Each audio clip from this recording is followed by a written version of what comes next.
coming to you from the pit in Arroyo Grande, California. Your hosts, John Hackleman and Dr. Jame Kasper. It's time for Pitmaster and the Doc.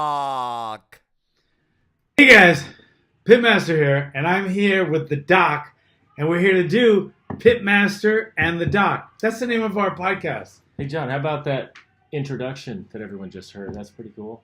I think it's fantastic, and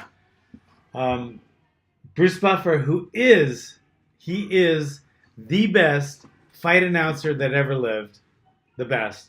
And if you want to hear your name on your, like if someone calls you, and you want that to be your outgoing announcement, you can tweet Bruce Buffer, and he'll make one for you. Or if you have a podcast and you want to have him do your intro, tweet him, and he will send one to you. I don't know, it's pretty cool. You got a lot of good friends, John. I do have good friends. My life is blessed. I have some of the best friends in the world. In my life, I just kind of look back and choices, and most of them were good, luckily, but there was some pretty bad ones. But I do have some great friends, and you're one of them. Well, thanks, Bruce Buffer. That intro is awesome. He is awesome. He is the best. Okay, the best. Let me hear you guys. Who do you think? And when we say who do you think, that means chime in on the comments on the YouTube, on this YouTube channel, or on our Twitter, Pit_Master, or you can do Instagram, Pit_Master. Easy. Who do you think is the best fight announcer of all times? What do you think? Me? Well, I'm not going to say anything other than Bruce Buffer. Bruce Buffer. He is. I think he's the best. This is the group. Jimmy Lennon Jr. or Jimmy Lennon Sr. was in the 70s and 80s. He was the boxing announcer, and he was known as the best. He was really good. His main thing was he had all those Spanish names down because most of the boxers were Mexican. A lot of them, especially the lighter weights. Then came his son, Jimmy Lennon Jr., who was really good too. He didn't really have a niche. He was a baby face. He was good too. Then there was, let's get ready to rumble. That was Michael Buffer. That's Bruce Buffer's brother. And he was the boxing, he got crazy famous doing, let's get ready to rumble. That was good. It was good. And I didn't think anyone could ever beat him. That's who I grew up listening to. Bruce That's Buffer. who I remember. That was brother. Michael Buffer, yeah. And I didn't think anybody could ever beat him. But then when Bruce Buffer came, he was close in the beginning, but his showmanship and his personality and his charisma, I think he took over. I mean, let's get ready to rumble. It's great. That's a great one. And I didn't think it's time would ever take over that. But the way Bruce Buffer presents it, he even does he'll even jump and do a 180. He's done a 360. I've seen him do at least a 180. He does a 180 quite often. He hurt his knee once doing a 360. But just the way he it's time. I just love it. That's a pretty good impression too. Thank you. I love it. I practice that a lot. I do. I'm at home. Sometimes when I'm about to do certain things, I'll tell certain people, it's time. And sometimes they smile and sometimes they go, oh shit, again? This is every day. But anyway, so Bruce Buffer is a phenom in announcing. I think I think the UFC has put together such a package of just greatness. I mean, just their presentation under the Fertittas and Dana White, and now it's a new organization, but Dana White's still a huge contributing member. First of all, their they're matchmakers. I mean, some of the best. If you watch a UFC match, even just the pay-per-view, and then watch a boxing match, even on the top boxing matches with Pacquiao and Mayweather and Triple G, etc., the only fights that are usually, not always, but almost always, is the main event, right? But when you watch an MMA match or a UFC match, usually the whole card is stacked. And I mean, I don't know. You probably don't watch much boxing. No, maybe with you. Yeah. So usually when we watch boxing, it's the main event. And we don't recognize any of the prelims. And maybe it's because we're not that into boxing. I am. But even though I am into boxing, usually the prelims suck. In MMA, in UFC especially, the main card, the undercard is usually stacked. It's usually, the matchmakers are terrific. They got the unbelievable referees, the top referees, Big John McCarthy, Herb Dean. I think Dan Migliota, the Giant, is getting really, really good. We got Mark Goddard, who is one of my favorites now. He's an up-and-comer from he's from UK. And these guys they're really, really, really good referees because they seem to know. In MMA, it's a lot harder because when somebody hits the ground in boxing, boom, they separate him. The guy has 10 seconds to get up. He has to get up within 10 seconds. But in MMA, the guy can follow the guy to the ground, and sometimes the guy is really badly hurt, sometimes he isn't. But the referee has to stop it before someone gets hurt, but they don't want to stop it too soon because then it denies the guy a chance of winning the fight. A lot of guys hit the ground and get beat up for a while, then get back up and win. So these referees have to weigh and measure, and they have to use their not only but their judgment, their intuition, and they're unbelievable. Once in a while, you'll see a fight they let a couple punches go too long, and some of the older referees that aren't there anymore used to do it more. But these group of referees that the UFC has now, they almost always do it just perfectly.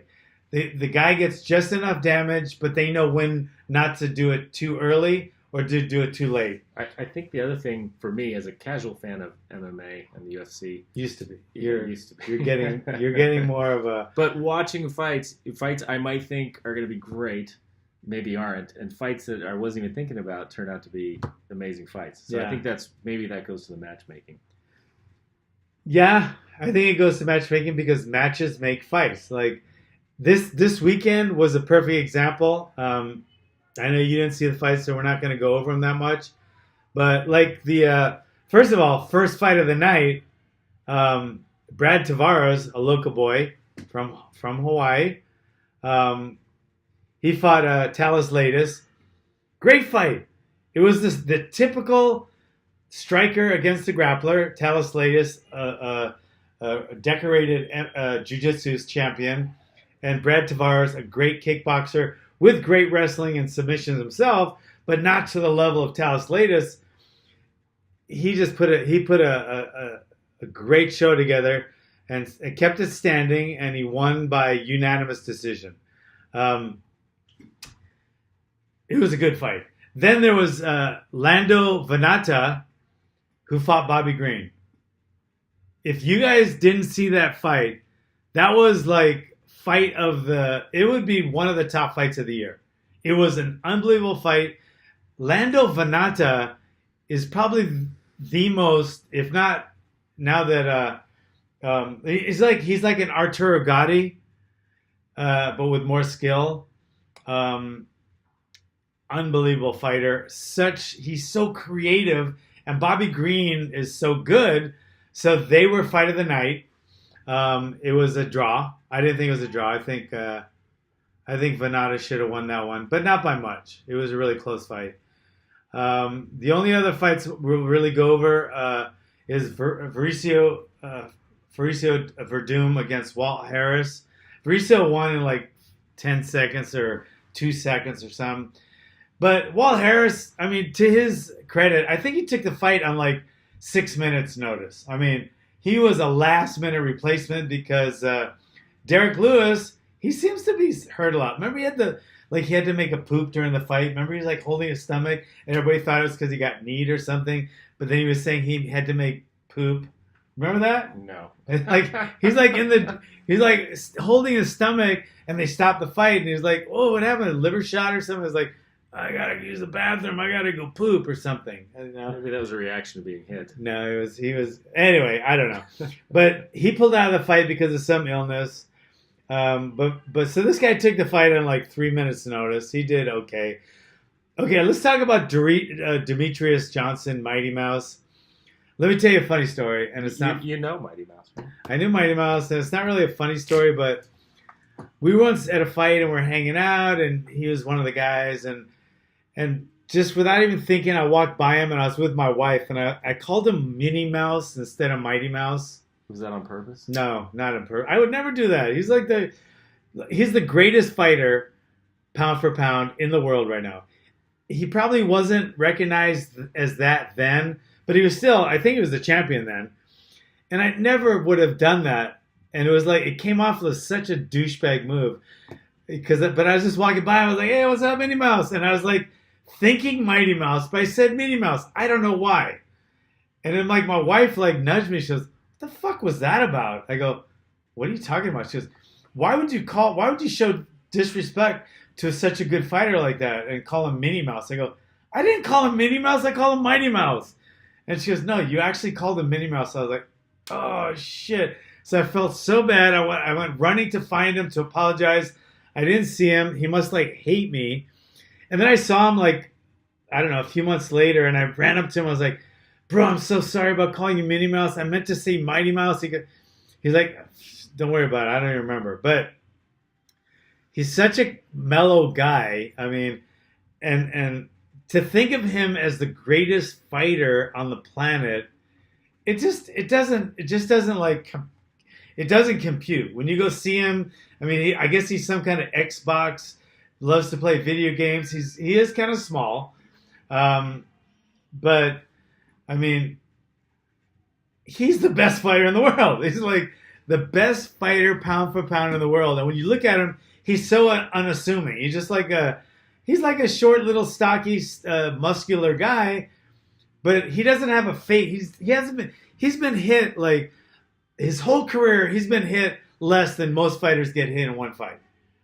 And he's a freak. He's a freak. Him and Matt Hume are the best trainer-fighter combination ever, and it's a freak. He's a freak show watching him fight. So, what did you think of the fight? I thought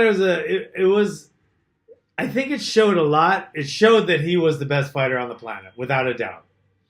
But it also, unfortunately, it showed why maybe he's not paid what he should, or maybe why some people don't find him the most exciting fighter in the world. Let me tell you, I mean, let me tell you why. Okay, this is why, without a doubt. He is not the most exciting fighter in the world. So, like, uneducated fans, which is most fans, the majority of the fans,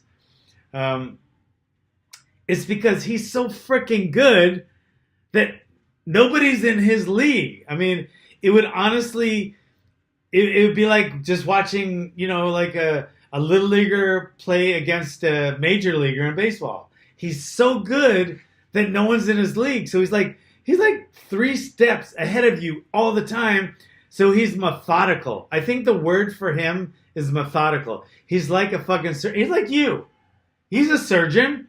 I mean, if I went to watch him do a rotator cuff like surgery, it probably wouldn't be that exciting because he's methodically cutting the tendons and the bones and the foreskin or whatever they cut and then sewing the shit up. I mean, so it's not that exciting to watch. Mighty Mouse is the same. He's so methodical. He's like a fucking surgeon, and then boom, he puts him to sleep like he did. So he's so good. It's his downfall. Do you think the same holds true in fighting as for other sports? Because if you watch a lopsided football game or a lopsided, whatever game, basketball game, it's not that exciting. It's completely unexciting. Exactly. You know who's going to win. Right.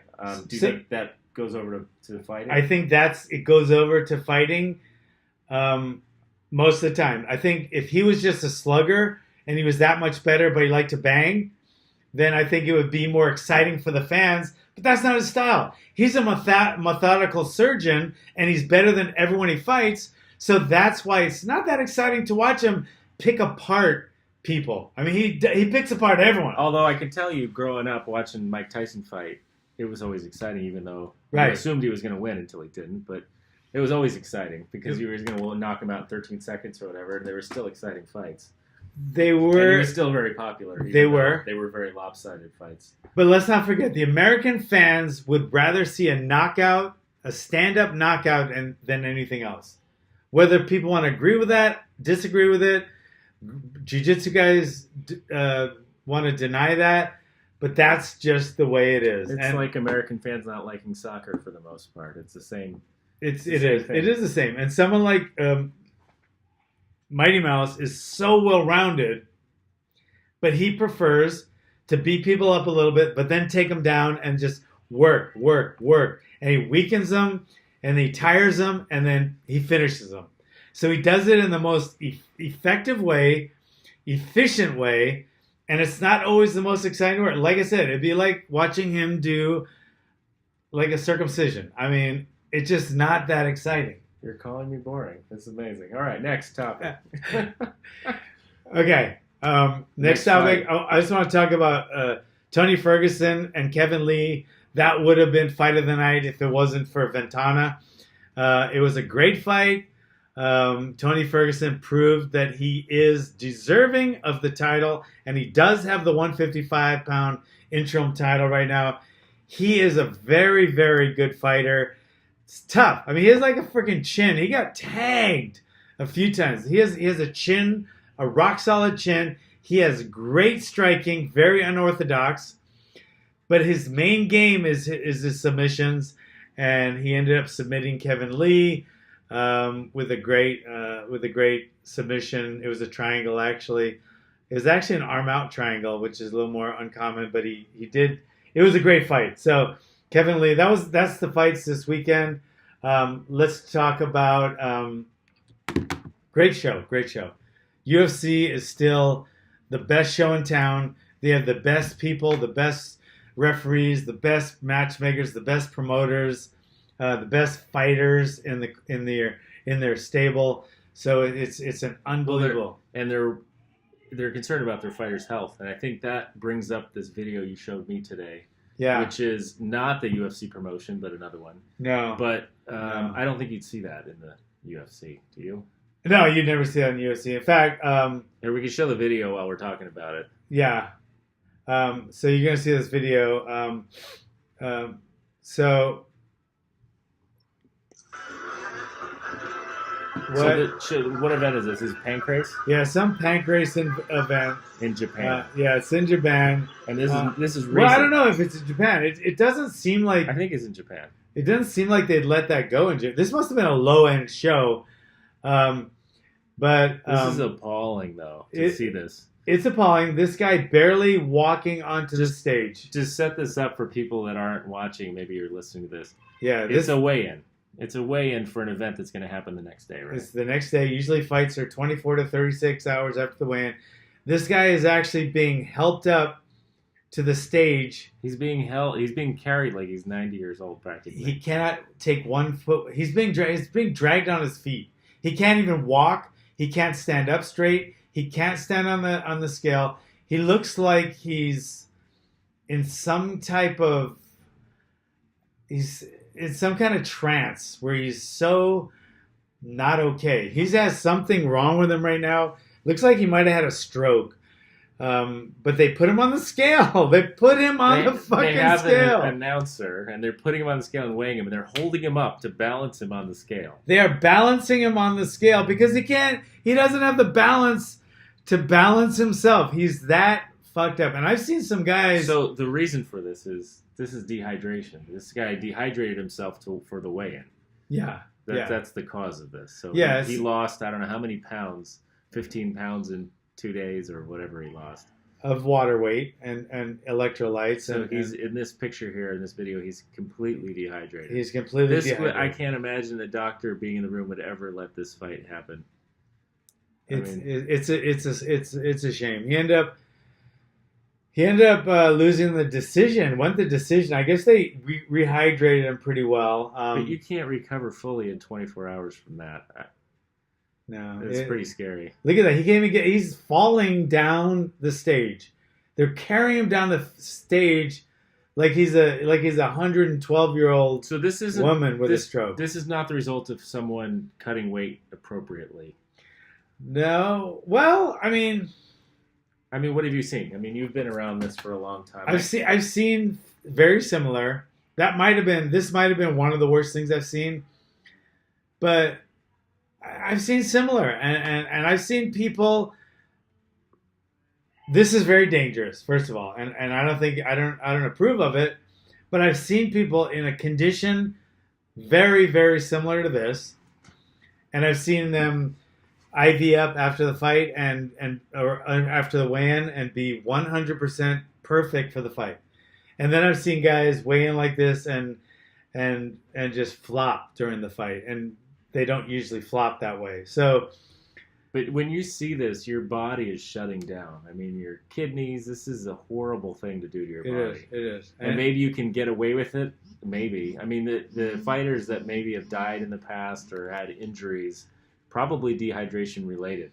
You get that dehydrated, you're super prone to any kind of heat illness or heat stroke, head injuries.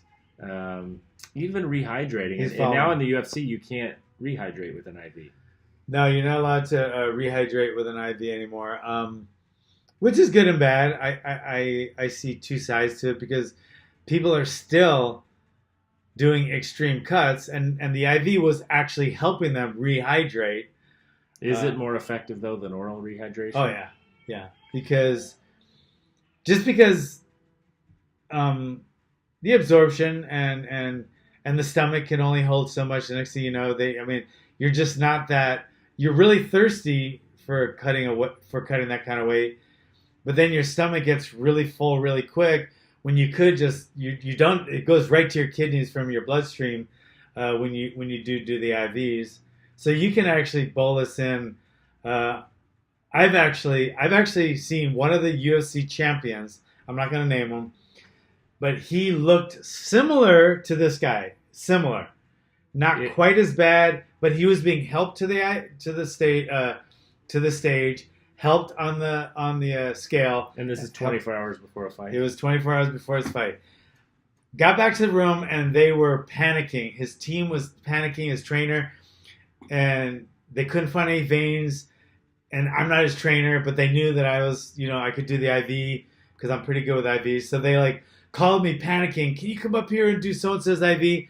So I went up there. They had 6 bags, 6 liters of saline. So I put an IV. I started putting his bags in. You can just squeeze the bags in too. And after you could actually see this guy. My wife was tripping out because he was laying there. His like a raisin. He was all sucked in. I mean, he was you could barely. He was he looked like a skeleton.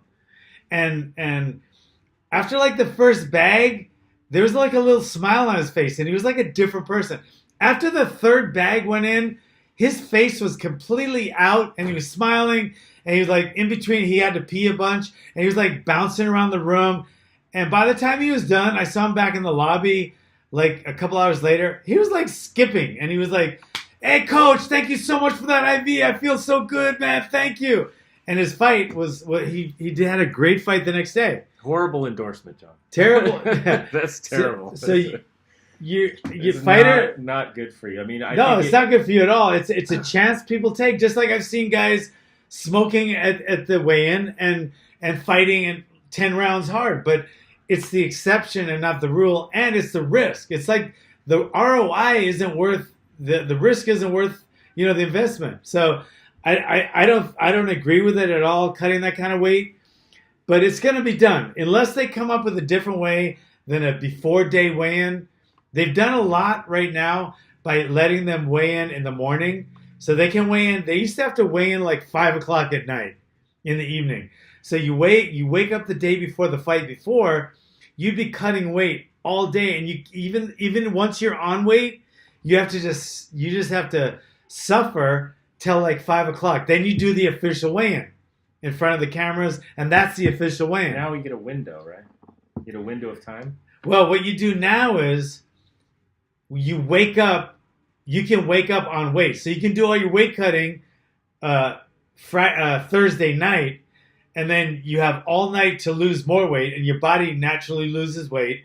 So then you wake up in the morning, you got about a half an hour, just do a quick weight cut, and then at 9 to 10 o'clock, they let you jump on a scale already. So you can jump on the scale, make weight, and you have an hour to make weight if you don't make it the first time. But at 10 o'clock or at 11 o'clock, it stops. And then you can start eating and rehydrating and stuff. And then at 5 o'clock, the official weigh-in is just for the cameras. They've already weighed in already. They've made weight already. So that weigh-in you see now on the UFC, they've already cut weight and made weight in the morning. So that's why they're not so sucked up anymore. It's more of a show now. Oh, interesting. So they're hiding the dirty part. Yeah. They kind of are. Yeah, they are, and I think it's good because I don't think people want to see them. No, this is the kind of video that we just showed that make people that aren't really into fighting look at this sport and think it's horrible to see that kind of behavior. And then for the promotion to let that guy fight is just appalling to me. Yeah. I mean, I see both sides, unfortunately, I don't. Um, There's one side to that one. Anyway. Let me tell you the other side. I'll tell you the other side. That might be this guy's only source of income for that week or for that month or that year. So I don't know how much you made, but whatever it is, it already got to that point. I mean, it's already there. So for the promotion to say... To do something that unhealthy and then say it's his only means of survival or income, you could say that about a bank robber. Well, that's his only means of income, John. A bank robber is stealing someone's money. He has a weapon and he's stealing. This guy could lose his life. It's worse. I know, but he's choosing to lose his own life. He's not putting a gun to someone else's face and saying, "Give me money." I'm just using one of your arguments. I'm using it against you. This is what you do. But anyway, terrible way. But okay, now let me just say, this guy is not starving. When you cut weight, guys. You're not starving. You can go a long time without eating. You can't go that long without hydration. And these guys purposely, they even take diuretics to pee more. Oh, the laxatives and the diuretics and then the rubber suits and then looking like that. If you're going to get a fighter that's going to die in the ring, it's going to be someone that's doing that stuff. Yeah, I think this makes you more susceptible to a head injury too. I don't even think it's dying in the ring. I think there's guys that are going to die cutting weight, and I think it's terrible. But like I said, I've cut weight. I know how it hurts. Every part of your hair hurts. I don't have any right now. So what's your regimen for your fighters? I mean, for cutting weight safely, what's the plan? I think there's no safe way. There's no safe way. Well, there's a safer way. There's a safer way. And the safer way is to diet appropriately going in. So it makes much more sense to diet going in and not have so much to lose during your final week. But do you find it as an advantage the more weight you can cut just for that weigh-in window? Then you can rehydrate, and you're actually a bigger guy. I mean, you could be a bigger guy than your opponent because you're rehydrating all your muscle and everything else, and you actually weigh 20 more pounds than you weighed in at or whatever it is. So then you have that advantage. Whereas if you dieted and did it correctly and only weighed what you were going to weigh at the weigh-in, you're not going to then rehydrate and balloon up to your normal size. Right, and that's why this happened. So why can't you have in combat sports a weigh-in for the fight? Why you know what I mean? Okay, like for instance, during this Kevin Lee didn't make weight his first time. And then he got an hour. He came back. He lost his 2 pounds or whatever. But if they weighed him a minute before the fight, neither one of those guys would make weight. Right. But okay, so the Kevin Lee, he didn't make it. But then come fight time, he was much bigger than Ferguson. So fighters that it's a skill, and I don't think it's fair because to me, to be a world class UFC fighter, you have to have not only fighting skill, you have to have make weight skill. It's a whole skill set. And people that like me that used to box in the Golden Gloves and shit, we're a lot more, we have a lot more experience.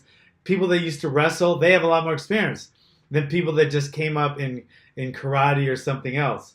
So we've been cutting weight forever, and it is a skill. There's a skill to it, and it's such a fine line between being dangerous but effective. So if you want to be not as dangerous and not have this kind of stuff happen, then you cut your weight and you fight at an appropriate weight that's more your natural weight. But then if you can do crazy weight cuts and get like Kevin Lee was not looking good the first time he got on the scale. He was looking a lot worse than Ferguson. But then come fight time, he was like 10 pounds heavier. So in your opinion, is that fair or is that good for the sport?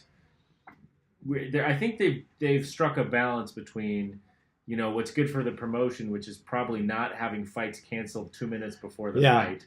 Because if you had people weigh in at the time of the fight actually started, what do you do when someone doesn't make weight? Yeah, that's the question. That's why one reason they don't do it. So did you do it that way? No. You weigh in before the fight? Yeah.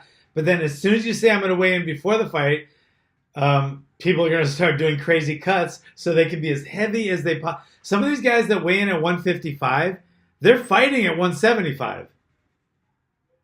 So they're a whole weight class. So they're losing more than 10% of their weight for the weigh-in. And that's one of the things that the UFC is saying.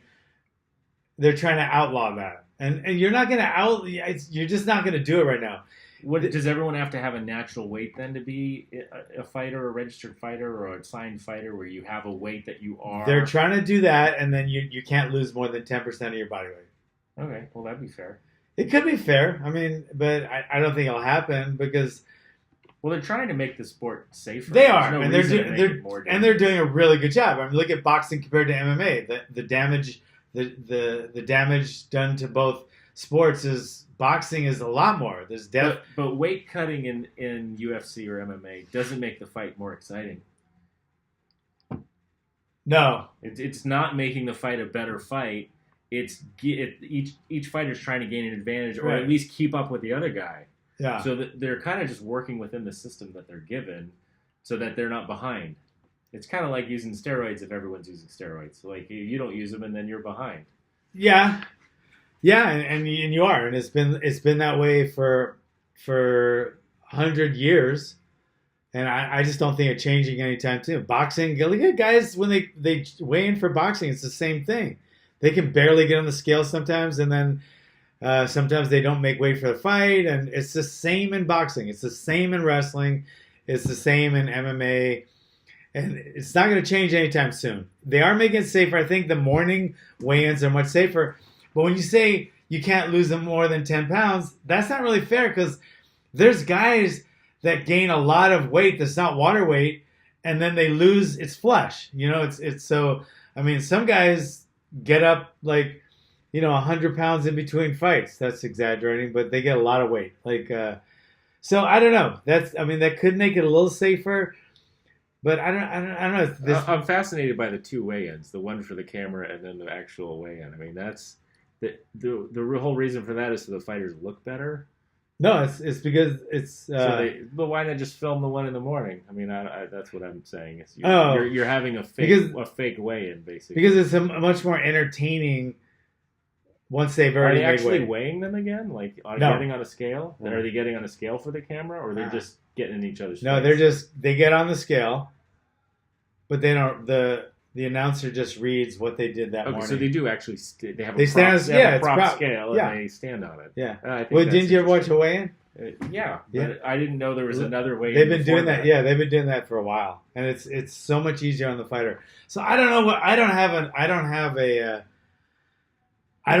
a solution. Maybe someone out there has a solution. What's the solution? I can't think of a solution because guys always want to get the advantage. People always want an advantage. So being as heavy as they can, the heavier guy always has an advantage over the lighter guy.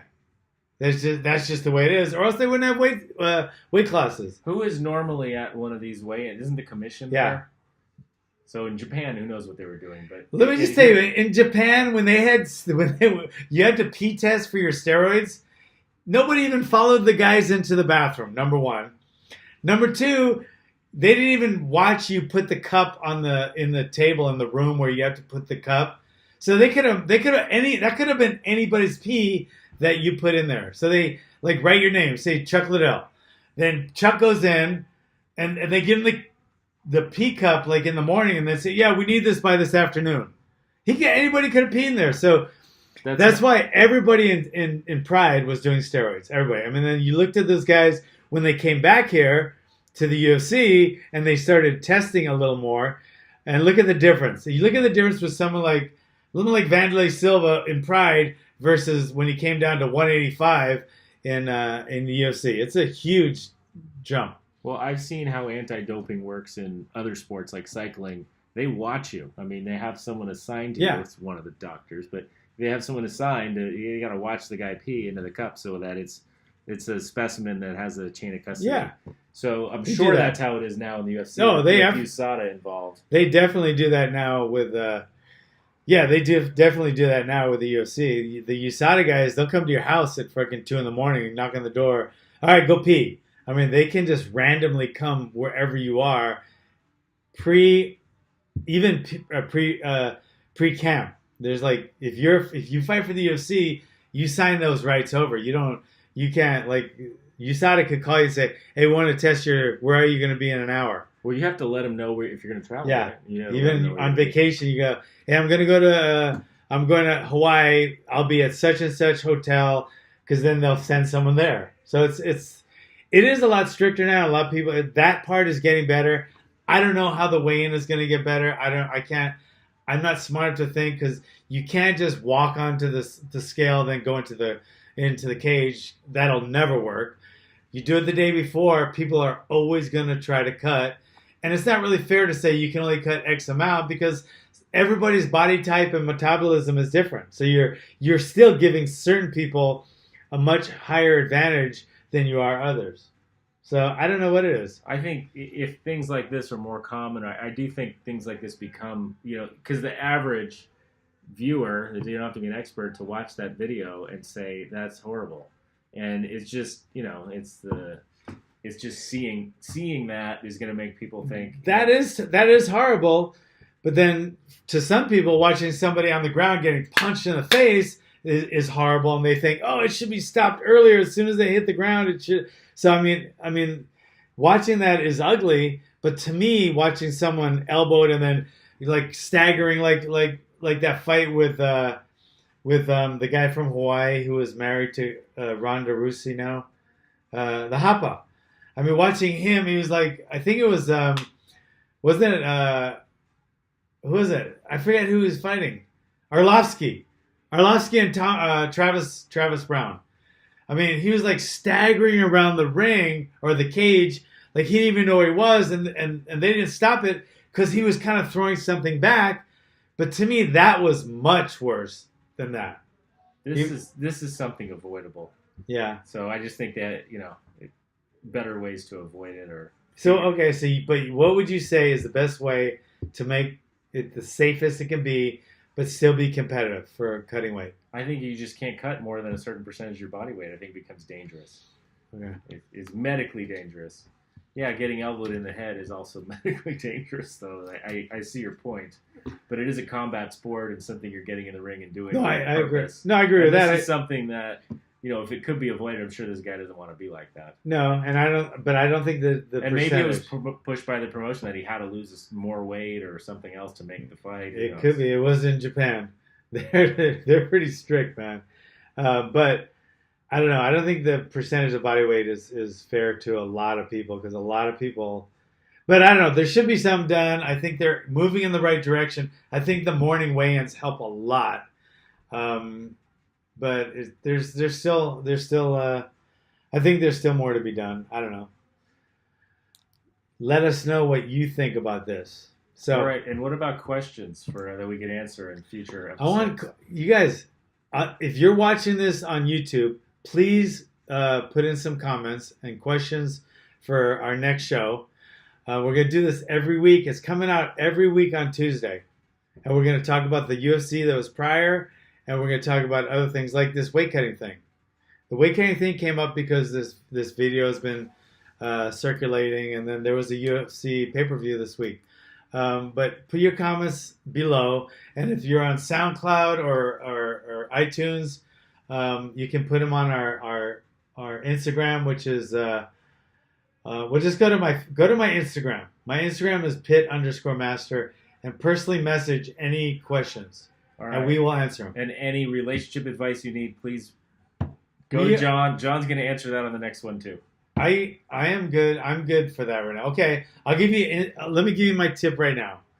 I've given this tip before, and I'm going to give it again. My number one tip for you guys out there, especially you tough guys that want to be macho, is do not cheat on your woman. If you cheat on your woman, you are a douchebag. You're not a cool guy. You're not a player. You're a fucking douchebag. You are. And it doesn't make you a cool person. It makes you a douchebag. All right. So let me tell you what cheating is. Some guys might disagree with me on this, but I'm going to tell you right now. This is what I think cheating is. I think if you're doing anything behind your significant other's back that you would not do 100% the same. Well, if they were there, I think that's cheating. Do you think that's a little too strict? That's a tall order. That's a good words to live by. I think it's. So I think it is. John, you have a black belt in martial arts and in emotional arts, right? That's anyway. See you guys next time. Great job, John. All right, thanks, guys. I'll see you next week. Make sure you comment, share this, and subscribe. Thanks.